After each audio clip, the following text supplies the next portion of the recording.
episode of the BSU Nightly News. On today's episode, we will be discussing a disease that is taking BSU by fire. And I'm not talking about the kind of fire I had last summer. We're not going to talk about that. We are going to talk about HIV/AIDS that is taking the campus by storm. Most people don't know this, but it is affecting the Black community like none other. Statistics from the CDC state that, according to the Center of Disease Control and Prevention, 1.1 million people in the United States are living with HIV/AIDS today, meaning that the prevalence rate is upwards of 900,000, and the incidence rate is about 40,000 people in the USA per year are contracting this disease. And going into the facts from the CDC, the incidence rate was approximately 40,000 new cases, and some reports coming in at high enough of 50,000 new cases of HIV every single year. And though African Americans only account to about 14% of the entire US population, they are about 44% of those infected with the disease today. What a shame.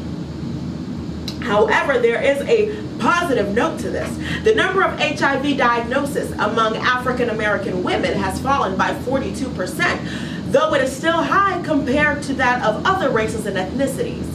In 2015, 4,524,000 African American women were diagnosed with HIV, as compared to 1,131 Hispanic and Latino women and 1,431 white women. HIV has had a long history, dating back to times in Africa, where it is said that primates developed the disease and passed it on to humans. However, it has only become mainstream only about 30 to 40 years ago. The disease was previously known as GRID, gay-related immune deficiency. The disease was said to only be affecting homosexuals. However, when more heterosexuals started developing it, like the late great Magic Johnson, wait, I'm getting something. He's not dead? Magic Johnson is not dead. Damn, those pills are good. Anyways, so Magic Johnson is still alive due to all of the phenomenal treatments that have come with the HIV research. So the human immunodeficiency virus, also known as HIV, comes in two forms, HIV-1 and HIV-2. HIV-1 is most commonly known in America here, and it is what most of the people in America are diagnosed with. HIV-2 cases are most likely found in Western Africa, where there is far less access and a lot less health education for contraception and safe sexual care. Now, also take into consideration that many people in America may be living with HIV today. Yes, you could be living with HIV. The latency period goes on from anywhere from a week to 8 years, which means that people could be living with the disease without showing any symptoms for almost a decade. Now, it's also important to note that because HIV can go undetected for several years, you should get tested as often as humanly possible. Doctors recommend every 6 months to those who are sexually active. Now, there is most commonly diagnosed by testing your blood or saliva for antibodies of the virus. Unfortunately, it takes time for your body to develop these antibodies, which usually can be up to 12 weeks. As we know, the African American community does make up about 44% of those currently infected with HIV today in the United States. However, within that subset, transgendered people, as well as all of those included in the LGBTQA community, are most at risk. To you, Cindy Lou. Jackson Montague. It's Monroe. Oh, Monroe. So we are gonna find a student now. We're on the campus of BSU. We're in the dormitories, and we're gonna find a student to ask about their sexual health. Hello? Yeah, hello, are you there? Oh my God, hold on. Hi, I was wondering if you wanted to become famous. Yeah, actually, ever since I was 8. Awesome. Oh, I'll call you back. So we're gonna ask you about your sexual health. So we'll start with my name. Sorry. It's Jamie, actually. And well, I'm Cindy Lou. Okay. Actually, my last name also is Lou. That's crazy. So I definitely want to be famous. Small world. Yeah, small world. So what's the next what is your question? race? I'm actually African American. Awesome. Me too. And what is your sexual orientation? I am a lesbian. Awesome. But you look fabulous, by the way. Thanks. So, I just want to know, have you ever had an STD or an STI? That's actually very common in the LGBTQ community, and I have contracted STDs. So what STD have you contracted? Oh, in the past 4 years, I've been living with HIV. Oh, okay. This is great, because our special is about HIV in Black people in the college What a campus. coincidence. So you just fit right in. Can you tell us what life has been like with HIV? The first year was really rough. Suffered from depression and anxiety, and I just didn't want to be in a relationship for a very long time because I was very fearful and ashamed of myself. So can you tell me how you contracted it? A few years ago, I was in a very committed relationship. He was my first everything. We did everything. All our firsts were together. I was being faithful, I don't know about him. But I went to the doctors one day. I was feeling really ill, like I had the flu or something. I was just kept getting sick. You know what I mean? It was around this time everyone was getting sick, so I went up for a checkup, and they actually told me I had HIV.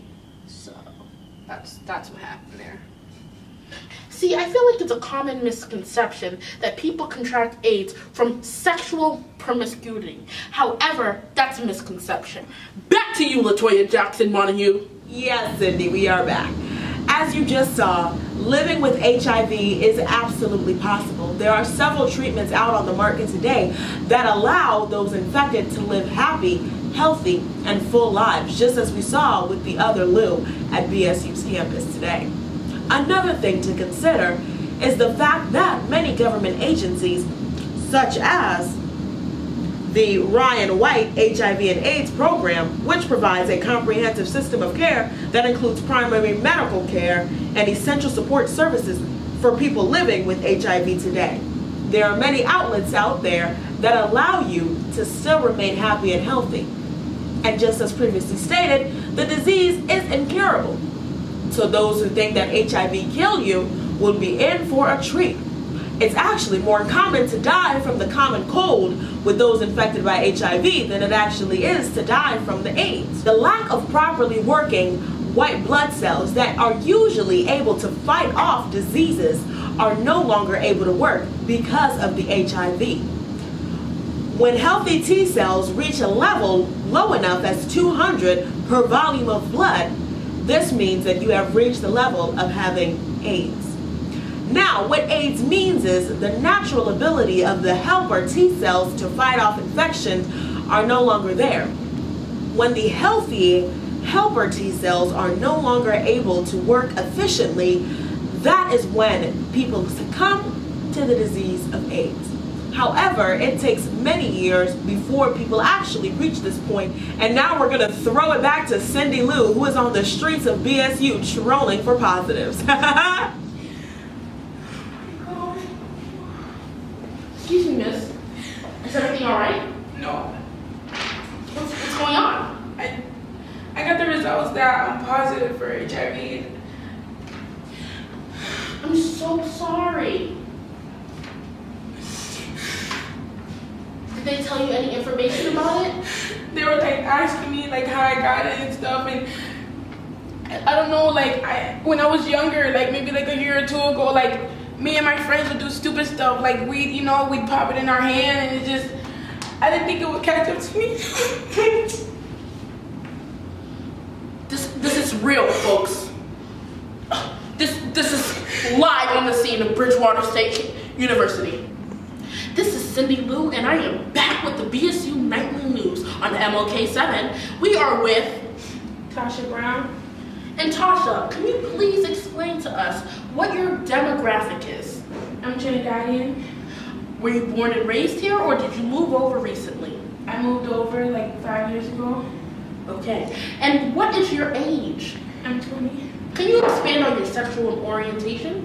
I'm straight. Okay, so we want to know what got you into using needles.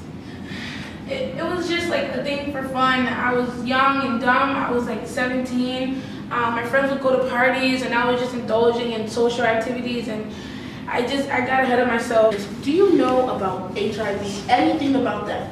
No, I've never even heard of it. So HIV is the human immune deficiency virus. It is a virus that is contracted through multiple avenues, be it sex, be it sharing needles, and you can get it from birth. I met another resident on campus, and I think that she could really, really help you. She's had HIV for 4 years, and she knows her stuff. I'm gonna give her a quick call and see if she can come right away.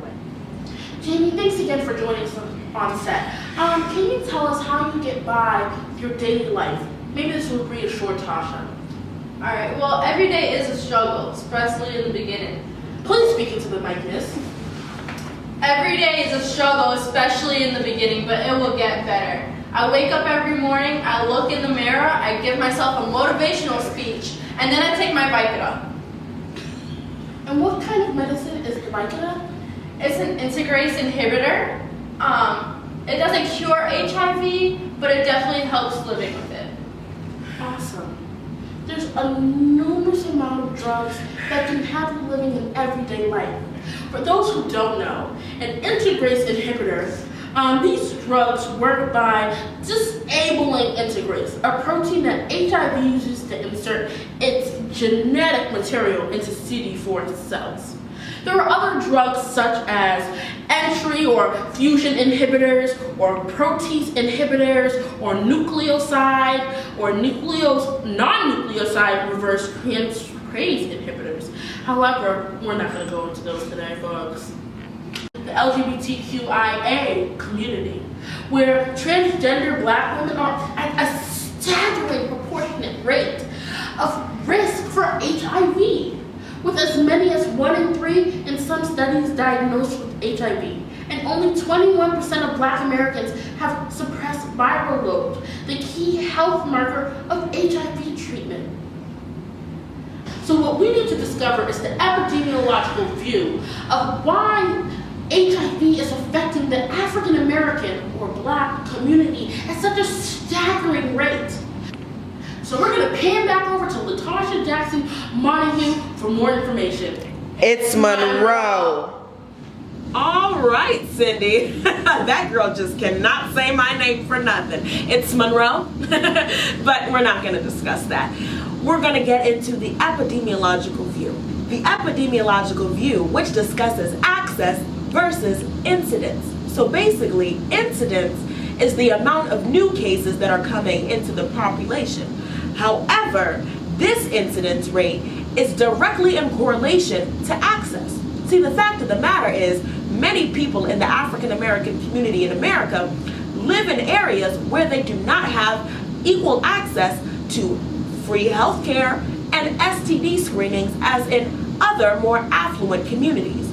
Also, at universities, lower income students who are unaware of the many dangers of having these STDs unprotected may not feel welcome in their clinics on campus. One of the many things that we can do from an epidemiological standpoint is to not only increase the amount of screenings taking place, but also bring education to the forefront and let people know that it's not taboo to be screened, but it's the wise thing to do to keep you from contracting diseases, or rather yet, allowing diseases to go undetected and untreated. And thank you so much for joining us tonight on BSU Nightly News on MLK Channel 7. Alrighty, have a great evening, and I hope you enjoyed the show. Kevin, I'm ready for a drink. I'm done.